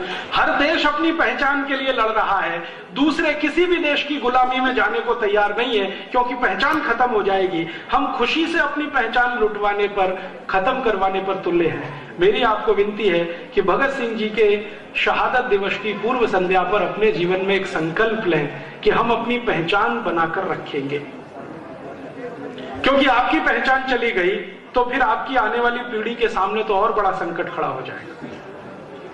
और जिस लोगों के समाज की पहचान चली जाए, राष्ट्र भी टूट जाएगा, राष्ट्र भी चला जाएगा, बचेगा नहीं इसमें कुछ भी। इसलिए इस अंग्रेजियत में से डूबे हुए आप सब लोग थोड़ा बाहर आइए, अपने जीवन में छोटे छोटे से कुछ संकल्प लाइए और इन संकल्पों की मदद से अपनी पहचान को आगे बढ़ाइए।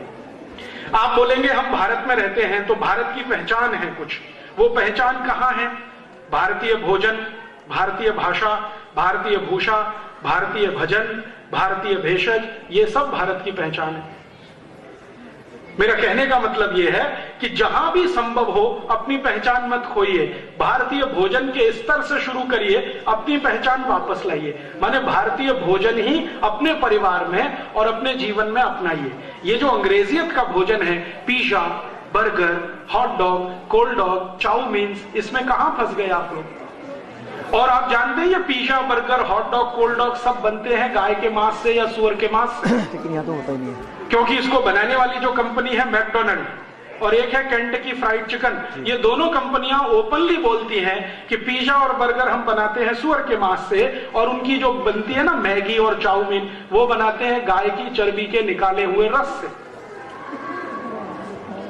अब एक तरफ आप बोलो गौ माता की जय और दूसरी तरफ खाओ पिज्जा, बर्गर या हॉट डॉग, या दूसरी तरफ खाओ चाउमीन, तो गौ माता कैसे जय होने वाली है?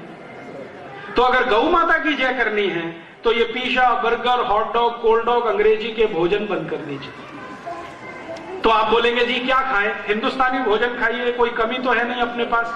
आप कहेंगे जी हिंदुस्तानी भोजन में फास्ट फूड, हिंदुस्तान में सिवई से बड़ा फास्ट फूड क्या हो सकता है? तुरंत तैयार होती है, कम से कम मैगी से तो अच्छी है। दूध में सिवई बना के खिलाइए, खुद खाइए, बच्चों को खिलाइए। पराठा है, पूड़ी है, सब्जी है, रायता है, अचार है, सब्जियां, पता नहीं क्या क्या है हमारे यहाँ। अगर बहुत ज्यादा आपको चाहिए कुछ ऐसी चीज तो दक्षिण भारत के व्यंजन ले लीजिए, इडली है, सांभर है, रसम है, उत्तपम है, जो 10-15 मिनट में तैयार होते हैं। भारतीय भोजन मत छोड़िए। अगर आपने भारतीय भोजन छोड़ा तो क्या होगा? अंग्रेजियत का भोजन आपको मुफीद नहीं आएगा, क्योंकि अंग्रेजियत का भोजन उनके हिसाब से है जहां ठंड बहुत पड़ती है, -20 डिग्री सेंटीग्रेड हो जाता है तापमान। वो पिज्जा बर्गर खाएं तो उनको चलेगा। आप यहाँ +20 डिग्री सेंटीग्रेड वाले पिज्जा बर्गर खाएंगे तो कोलेस्ट्रॉल बढ़ेगा, हार्ट अटैक आएगा, डायबिटीज होगी, अर्थराइटिस होगा, वजन बढ़ता ही चला जाएगा। थोड़े दिन में आप परेशान हो जाएंगे कि आप क्या करें। पंजाब इस बात का ध्यान रखे, क्योंकि पंजाब हिंदुस्तान में अकेला पहला प्रदेश है जहां जरूरत से ज्यादा वजन बढ़ रहा है लोगों का। हर दूसरा पंजाबी ओवरवेट है इस समय, हर दूसरा पंजाबी ओवरवेट है। और ये ओवरवेट होने का सबसे बड़ा कारण है pizza, burger, hot dog, cold dog, chow mein, double रोटी, पाव रोटी जो आपके घर में अक्सर नाश्ते पे खाई जाती है। ये डबल रोटी, पाव रोटी आप जानते हैं सबसे ज्यादा तकलीफ देती है वजन बढ़ाने में। माने वजन बढ़ाने में सबसे ज्यादा मदद करती है पाव रोटी और डबल रोटी। मत खाइए इसको। तो भारतीय भोजन करिए, भारतीय भाषा माने पंजाबी आपकी मातृभाषा, इसका सदुपयोग करिए। ज्यादा है तो हिंदी उपयोग करिए, और ज्यादा है तो संस्कृत उपयोग करिए। ज्यादा अंग्रेजी में मत फंसिए, और फालतू अंग्रेजी तो कभी भी मत बोलिए। दूसरों पर रौब झाड़ने के लिए अंग्रेजी तो बिल्कुल मत बोलिए, क्योंकि ये गुलामों की भाषा है। गुलामी गई, 60 साल हो गया, अभी क्यों उसको याद दिला रहे हैं बार बार अंग्रेजी बोल बोल के? तो आप कहेंगे जी अंग्रेजी तो अंतर्राष्ट्रीय भाषा, ये बिल्कुल झूठ बात है। दुनिया में 200 देश हैं, मात्र 7 देशों में अंग्रेजी चलती है, 193 देशों में उनकी अपनी भाषाएं चलती है। फ्रांस में फ्रेंच है, जर्मनी में जर्मन है, स्वीडन में स्वीडिश है, हॉलैंड में डच है, रूस में रशियन है, जापान में जापानीज है, चीन में चाइनीज है। सब देशों की अपनी भाषा है, और इन देशों में मैं सब जगह देख के आया, उनकी शिक्षा जीवन में छोटे से लेकर उच्चतम सब मातृभाषा में है।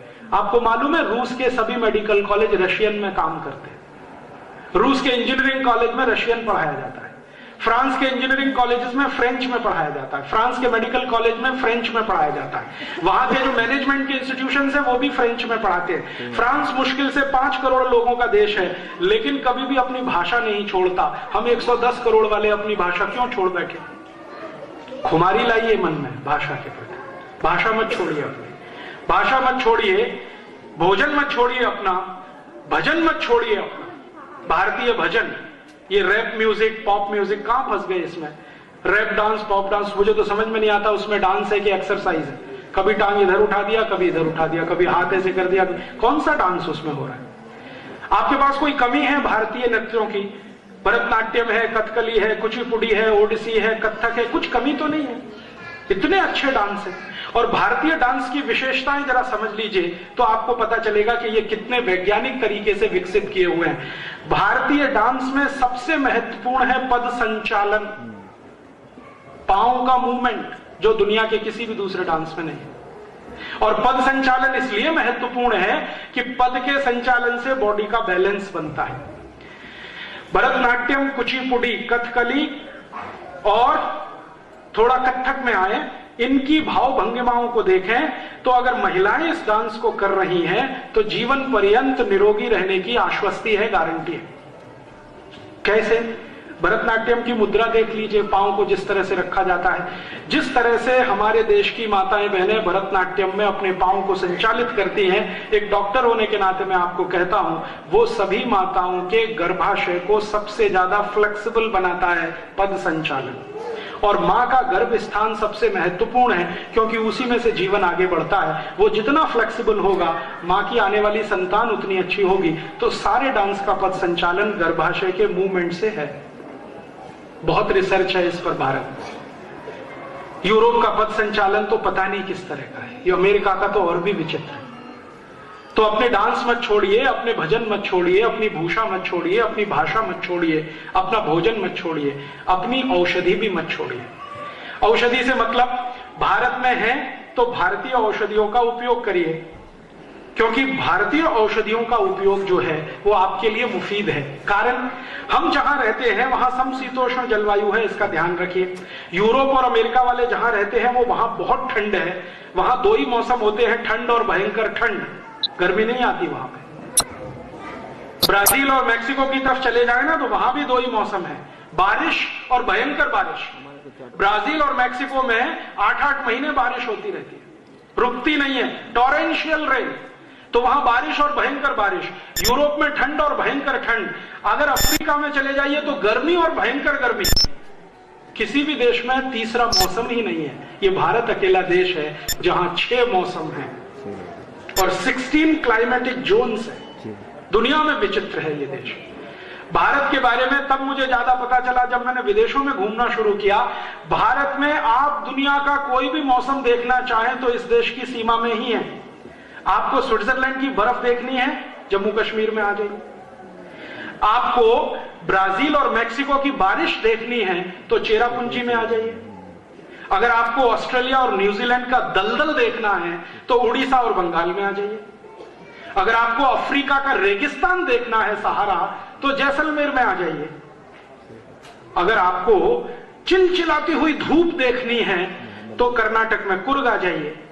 आपको दुनिया के सबसे अच्छे सुनहरे जंगल देखने हैं तो डेक्कन के ट्रैप पर आ जाइए। सब कुछ इस देश में है। मुझे यह समझ में आया दुनिया के 16 क्लाइमेटिक जोन्स इस देश में हैं, बाकी सभी देशों में 2 या 3 ही क्लाइमेटिक जोन्स हैं। इसलिए शायद भगवान को भी भारत में जन्म लेने की इच्छा रहती है।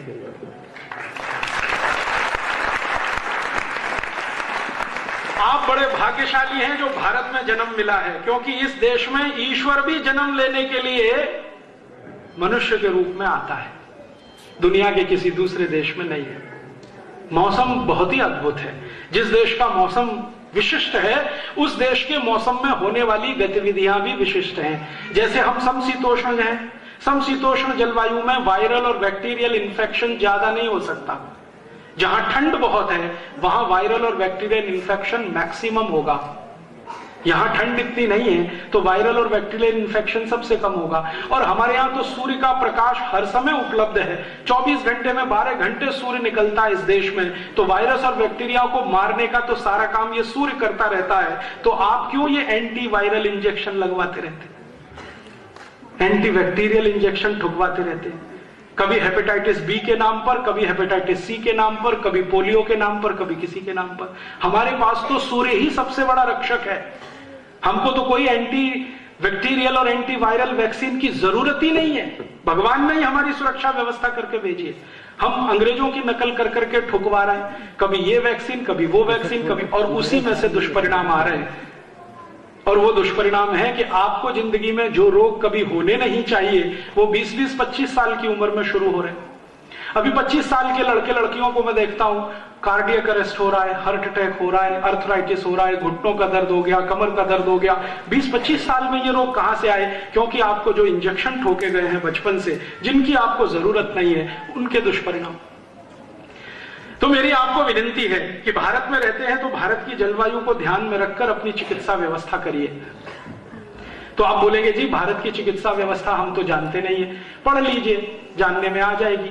भारत की चिकित्सा व्यवस्था का नाम है आयुर्वेद। यूरोप और अमेरिका की चिकित्सा व्यवस्था का नाम है एलोपैथी। एलोपैथी कोई महान है और आयुर्वेद कोई नीचा है, मैं ये नहीं कह रहा हूं, या आयुर्वेद महान है एलोपैथी नीचे है, वो नहीं कह रहा हूं। भारत के लिए जो सबसे आवश्यक है वो आयुर्वेद है, यूरोप के लिए आवश्यक है वो एलोपैथी है।